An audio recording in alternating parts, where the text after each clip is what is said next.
खाली इतना बता दो कि इसमें क्या फर्क है।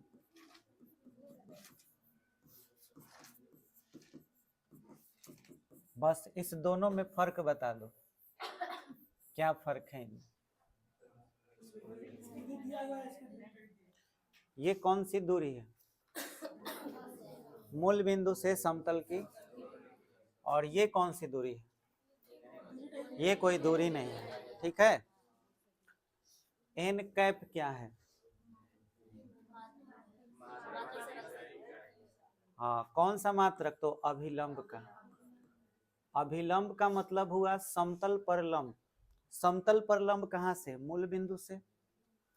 अगर कोई समतल है, ये समतल है और इस पर 90 डिग्री का कोई कोण बना रहा है, तो ये जो लंब है ये कहाँ से आना चाहिए? मूल बिंदु से आना चाहिए। तभी इसके दिशा में एन कैप भी हो सकता है और ये पूरा वेक्टर एन भी हो सकता है। समझ में आया?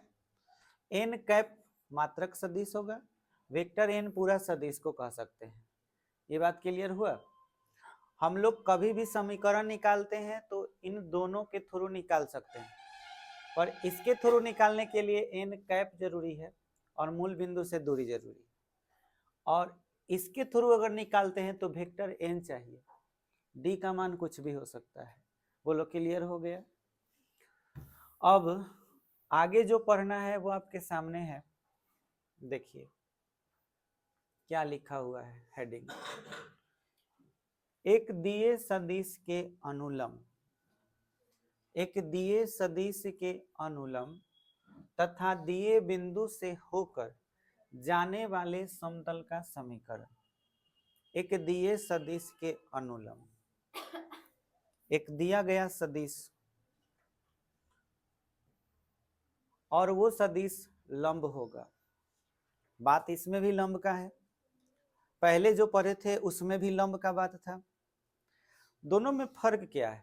फर्क है कि ये जो आप समतल देख पा रहे हो, तीन तीन समतल नजर आ रहे हैं जिससे एक रेखा गुजर रही है, और ये रेखा की खासियत है कि हर समतल पर 90 डिग्री का कोण बनाते हुए आगे जा रहा है।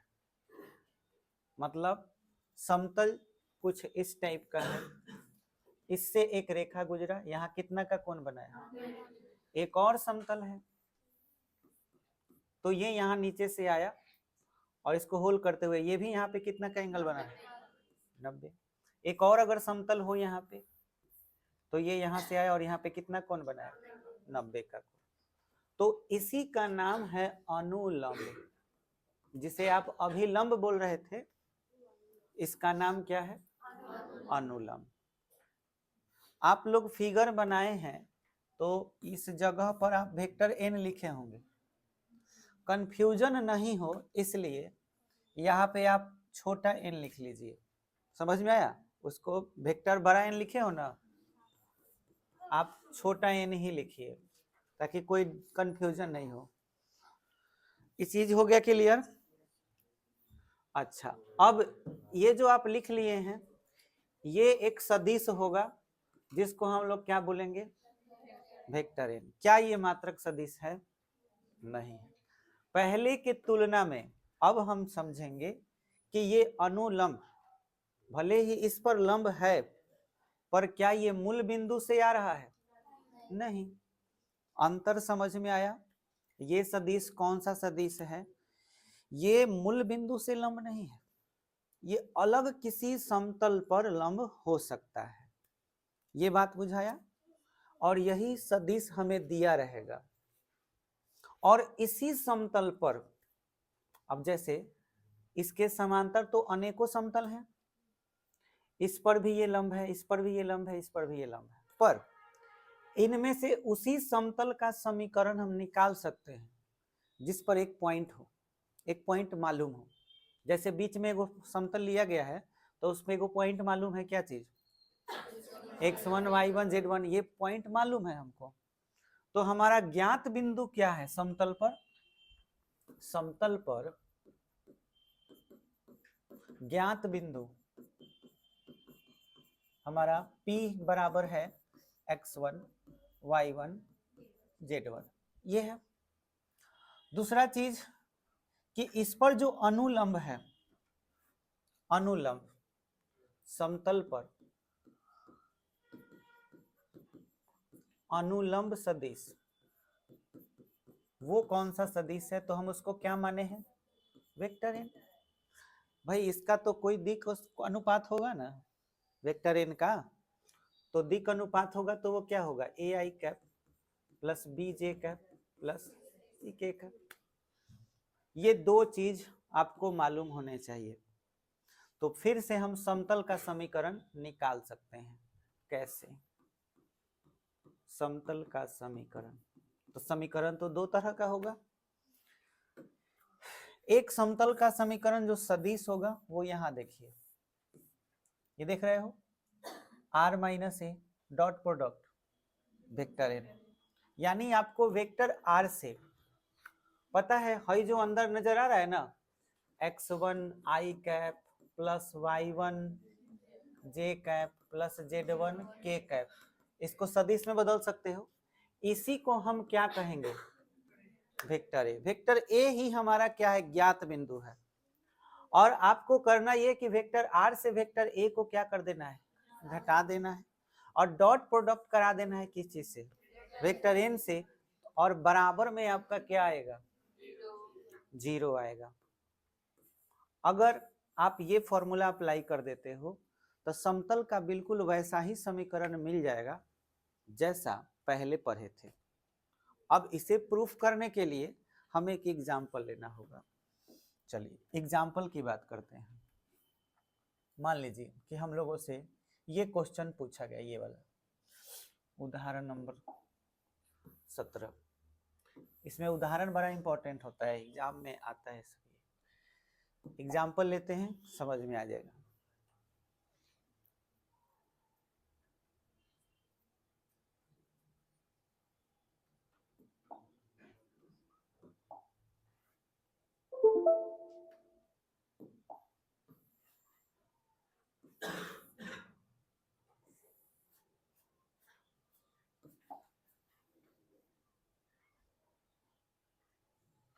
देखिए इस सवाल में एकदम ध्यान से समझिएगा। कह रहा कि उस समतल का सदिश और कार्तीय दोनों समीकरण चाहिए। आप खाली सदिश निकालना सीख जाइएगा तो कार्तीय अपने आप आ जाएगा। जो बिंदु 5 2 माइनस 4 से जाता है, ये बताइए किसका मान दिया हुआ है, ये वाला। ये बिंदु समतल पर है तो असल में ये वेक्टर ए का मान हो गया। समझ में आया, समतल पर बिंदु होगा तो ये किसका मान हो गया, तो हमारा वेक्टर ए कितना है, 5 I cap plus 2 J cap minus 4 K cap. बोलिए समझ में आया। अच्छा 2 3 माइनस 1 दिक् अनुपात वाली रेखा पर क्या है, क्या इसमें मूल बिंदु का बात किया है, नहीं। मूल बिंदु से होता तो भाई उसमें डी का जरूरत पड़ता, वेक्टर एन का जरूरत पड़ता, केवल यहाँ लंब का बात किया। तो वेक्टर एन का मान तो ये भी होगा, लेकिन ए आई कैप होता है तो ए के जगह पे कितना, तो 2 I cap plus 3 J cap minus K cap. बोलिए ये वेक्टर एन हो गया। आप एक गौर किए होंगे बात कि इस समतल के समीकरण में हमें एन कैप की जरूरत नहीं है, किसका जरूरत है, वेक्टर एन का। ठीक है, तो समतल का समीकरण क्या होगा, तो समतल का हम कौन सा समीकरण निकाल रहे हैं, सदिश समीकरण। हम लोग को खाली बस यही सदिश वाला ही याद रखना है, अदिश याद रखने की जरूरत ही नहीं। आप सदिश याद रखिए, आप अदिश खुद निकाल लीजिएगा। तो क्या फॉर्मूला है, vector R minus vector A dot product vector N बराबर में 0। सदिश में वेक्टर आर का मान नहीं लिखते हैं, याद रहे। तो वेक्टर आर अपने जगह पे रहा, माइनस वेक्टर ए है ना, है। जैसे ही इसको लिखिएगा क्या इसका चिन्ह बदल जाएगा, बिल्कुल बदल जाएगा, बदल जाएगा ना। तो minus 5 I cap minus 2 J plus 4 K cap dot product vector N 2 I cap minus K cap बराबर में, अब सभी लोग ध्यान दें, डॉट का मतलब हुआ कि आप इससे एक बार आर में गुना कराइएगा और एक बार इस सब में कराइएगा। बात बुझाया? तो जब आप आर से गुना कराइएगा तो आर का मान मत लिख दीजिएगा, क्योंकि सदिश में आर का मान लिखना ही नहीं। तो हम वेक्टर आर को वेक्टर आर उतार देंगे, यहाँ डॉट लिख देंगे, डॉट हो गया। इससे डॉट इसमें जब हम कराने जाएंगे तो केवल इसको उतारेंगे, 2i cap plus 3j cap minus K cap. Clear हुआ? अब बारी है इनमें डॉट कराने के लिए, तो i से i में होगा, j से j में और k से k में। तो देखिए 2 में 5 से हो जाएगा माइनस 10, माइनस 2 में 3 से माइनस 6, 4 में माइनस 1 से बराबर में, ये जोड़ लीजिए तो हो जाएगा vector R dot 2i cap plus 3j cap minus K cap बराबर में बराबर में 20 हो जाएगा। अब बच्चों बताओ, हमारा समतल का समीकरण vector R dot N cap बराबर डी और वेक्टर आर वेक्टर एन बराबर डी इसी रूप में ना होता है? कौन सा रूप से मैच कर रहा है? एन कैप वाला से कि वेक्टर एन वाला से? वेक्टर एन वाला से, क्योंकि इसका स्क्वायर करो 4 9 1 कितना गया? √14। क्या एक आया क्या? नहीं, तो इससे मैच कर गया और यही ना समतल का समीकरण होता है। तो ये हमारा आंसर हो गया। लेकिन याद रहे, ये आंसर हमारा हमेशा ऐसा ही होबे करेगा, लेकिन आप एग्जाम में इतना नहीं भी बनाइएगा, केवल इतना पर छोड़ दीजिएगा तो भी आपका ये आंसर हो गया। समझ में आया? लेकिन कोशिश रहे कि हम यहां तक बनाए। बात समझ में आया? देखिए किताब में कैसे बनाया होगा, बुक में एनसीईआरटी ने कैसे सॉल्व किया। देखिए इतना ही बना के छोड़ दिया है, इतना हमारा आंसर हो गया। बात बुझाया? इतना ही पर छोड़ दिया है, पर आप इसे आगे बना सकते हैं।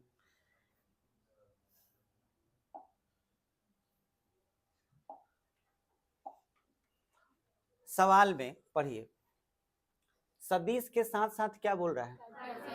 कार्तीय। तो आपको याद होगा कल कार्तीय निकालने का तरीका सिखाए थे, कार्तीय समीकरण। हमें i के जगह पे x लिख देना है, j के जगह पर y और k के जगह पर z, आंसर हो जाएगा। तो 2x plus 3y minus z बराबर में 20, आंसर हो गया। बोलिए बनाने आ जाएगा कि नहीं? इसमें किसी को दिक्कत? वेक्टर आर नहीं लिखना है, वेक्टर आर का ही मान रखे हैं तो ऐसा हुआ है। तो आप वेक्टर आर ना सोच करके सीधे सोचिए कि i j k के जगह पर x y z लिख देंगे, हमारा आंसर हो जाएगा। बोलो करने आ जाएगा ऐसे? चलो, तो ये तरीका समझ में आ गया ना? अच्छा, हो सकता है कि ऑब्जेक्टिव में आपके लिए ये पूछ दे, तो आप सोचिए अगर x1 y1 z1 हमारा बिंदु है, ठीक है, तो कार्तीय रूप है ना होगा। यहाँ पे बड़ा ए लिखा है, हम छोटा ए यूज किए हैं, कोई फर्क नहीं पड़ता। छोटा ए छोटा भी छोटा सी लिख सकते हो। देखो x से x1 घटाया गया, y से y1 z से z1 घटाया ही जाएगा, क्योंकि r से क्या घटाया गया है? a। तो इसलिए ये रूप अदिश का होता है। ये केवल अगर ऑब्जेक्टिव में पूछा तो न के बराबर मान के चलिए, नहीं तो आपको यही याद रखना है। मेन हाई फॉर्मूला है सदिश रूप। चलिए क्लियर हो गया। अब हम लोग इस टॉपिक को पढ़ेंगे अच्छे से।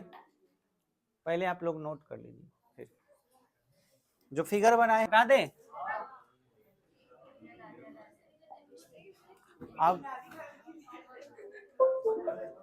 आप पॉसिबल हो तो ये हेडिंग देकर फिगर बना लो।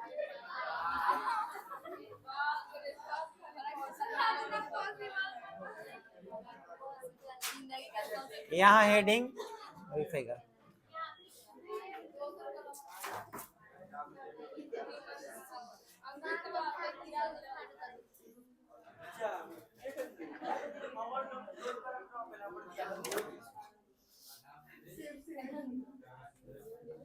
एक ही दुकान पर किले बनी सान हो से दिमाग से वो ए अभी अंकिता फिगर बना दे। अच्छा माधव जी चिल्ला हाँ थोड़ा बात बंद कीजिए। देखिए एक समतल पर कितने बिंदु होने चाहिए? तीन। तीन असंरेख बिंदु। असंरेख का मतलब एक ही रेखा पर पॉइंट नहीं होना चाहिए, तीनों अलग अलग होना चाहिए, ठीक है।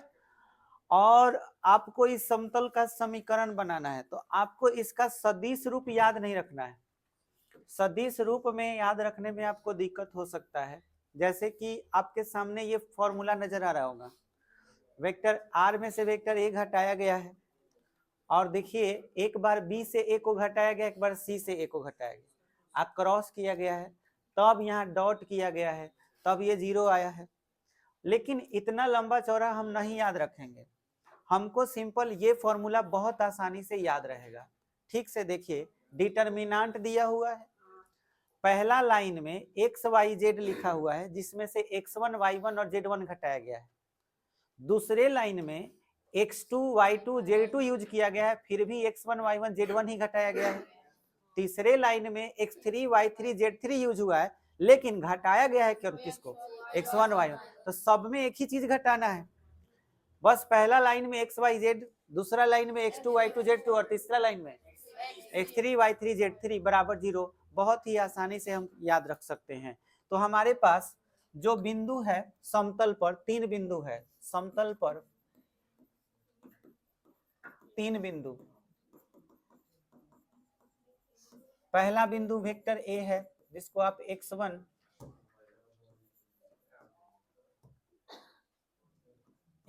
i cap, y1 j cap, z1 k cap. Vector B x2 i cap plus y2 j cap plus z2 k cap. और vector C x3 i cap, y3 j cap और z3 k कैप। समतल का समीकरण, तो समतल का कौन सा समीकरण? कार्तीय। बस यही समीकरण का अदिश रूप आपको यानी कार्तीय रूप याद रखना है, और जब ये कार्तीय में आएगा तो हम उसी को फिर किस चीज में कन्वर्ट कर लेंगे? सदिश में। कैसे सदिश में बदलते हैं बताओ? बस उल्टा कर देना। पहले हम क्या करते थे, आई जे के जगह पर एक्स वाई जेड लिखते थे, और जब मेरा इसमें आंसर आएगा हम एक्स वाई जेड हटा के क्या कर लेंगे? आई जे के। बस हो गया, काम खत्म। हमको अपने समीकरण निकालने से मतलब है, चाहे हम जैसे निकालें। समझ में आया? तो इसे याद रखने का तरीका, पहले एक्स वाई जेड यूज करना है और इसमें से क्या घटाना है? x1 y1 z1। फिर दूसरे लाइन में x2 y2 z2, लेकिन घटाना है वही x1 y1 z1। फिर x3 y3 और z3 यूज करना है और घटाना है x1 y1 z1 और बराबर में 0। ये हमारा समीकरण हो गया। उदाहरण बता दे एक इस पर।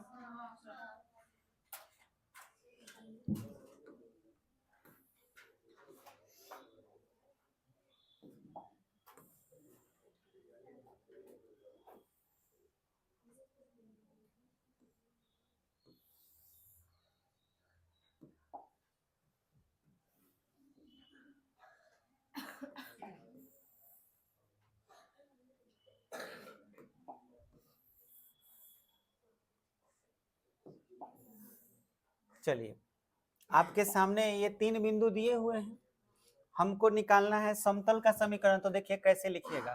पहले लिखिएगा x1 y1 z1, आप बराबर का चिन्ह दे करके 2 5 -3। फिर लिखना है x2 y2 z2 और बराबर में लिखना है -2 -3 5। फिर लिखना है x3 y3 z3 बराबर में 5 3 -3। अब लिखना है समतल का कार्तीय समीकरण या कार्तीय रूप लिख सकते हो। फॉर्मूला लिखेंगे x minus x1 y minus y1 z minus z1, फिर x2 minus x1 y2 minus y1 z2 minus z1, फिर x3 minus x1 y3 minus y1 z3 minus z1 बराबर में 0। अब वैल्यू पुट करना है सब। वैल्यू पुट करने के लिए x का x लिख देंगे, माइनस x1 के जगह पर 2, ठीक है। अच्छा, उसके बाद y माइनस y1 के जगह पर 5, z माइनस +3 हो जाएगा, फिर x2 तो -2 माइनस x1 के जगह पर 2, फिर -3 -5, फिर 5 +3 हो जाएगा, फिर 5 से 2 तो 5 -2, 3 -5, फिर -3 +3 बराबर में 0। ठीक है, अब क्या कीजिए कि इसको सॉल्व कर लीजिए। x -2 y -5 z +3, ये -4 -8 8 3 और ये -2, ये 0 बराबर में 0। विस्तार कर लीजिए, किसके अनुदिश कर लें? R1 के अनुदिश कर ले रहे हैं। ठीक है, तो R1 के अनुदिश विस्तार करेंगे तो बोलिए क्या लिखाएगा? x -2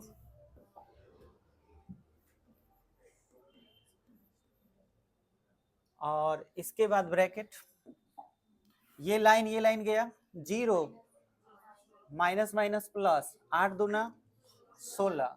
क्या हम यहाँ पे 0 + 16 लिख सकते हैं? अच्छा, इसके बाद इसका चिन्ह माइनस में होगा, माइनस y -5, फिर ये लाइन और ये लाइन खत्म, तो 0 -24, 0 -24, फिर प्लस z +3, और फिर देखो ये लाइन गया तो कितना हो जाएगा? 8 4 दूना 8, 8 + 24, 8 + 24 अब बराबर में 0। चलिए अब बताइए यहाँ पे क्या होगा? 16x -16 दूना 32, -24 से गुना करो तो माइनस माइनस प्लस 24y, फिर इस माइनस से यह माइनस प्लस हो ही गया है, तो क्या हो जाएगा? 24 में 5 से गुना कर लो तो -120। कैसे हुआ माइनस? बुझाया? देखो इस माइनस से गुना हुआ ये प्लस, फिर -24 से गुना हुआ तो माइनस। ठीक है, यहाँ पे 8 और 24 जोड़ लो तो 32z हो जाएगा, 32z, फिर प्लस 3 से 32 में गुना करो तो 3 दूना 6, 3 का 9 बराबर में 0। अब क्या करो? 16x लिख लो, फिर प्लस में 24y लिख लो, फिर प्लस 32z लिख लो बराबर। अब क्या करो? 96 से 120 घटा लो पहले, तो 96 से 120 घटा लेंगे तो इधर का 4 इधर का तो कितना हो जाएगा? 24 होगा कि -24? -24 और -32 को जोड़ ले, 4 2 6, फिर 3 2 5, -56 आएगा, लेकिन बराबर के इधर ले जाएंगे तो क्या होगा? प्लस। अच्छा, कुछ कट रहा है क्या? 8 से कट रहा है, 8 दूना 16, 8 3 का 24, 8 चौका 32, 8 सते 56। तो एक आंसर ये हो गया। अब आपको यहीं से निकाल लेना है कौन सा रूप? सदिश रूप अगर निकालना है तो 2x के जगह पर i कैप 3j कैप। अब याद कीजिए यहाँ बगल में वेक्टर r होता था और बराबर में 7। आंसर बोलो, ऐसे करने आ जाएगा?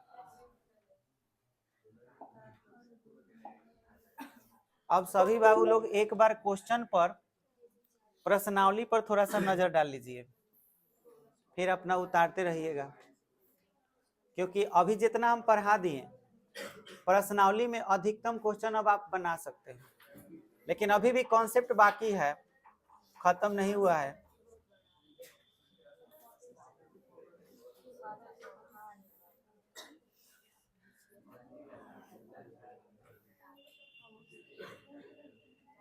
हाँ देखिए, आप सभी लोग देखिए बढ़िया से, क्या कह रहा है?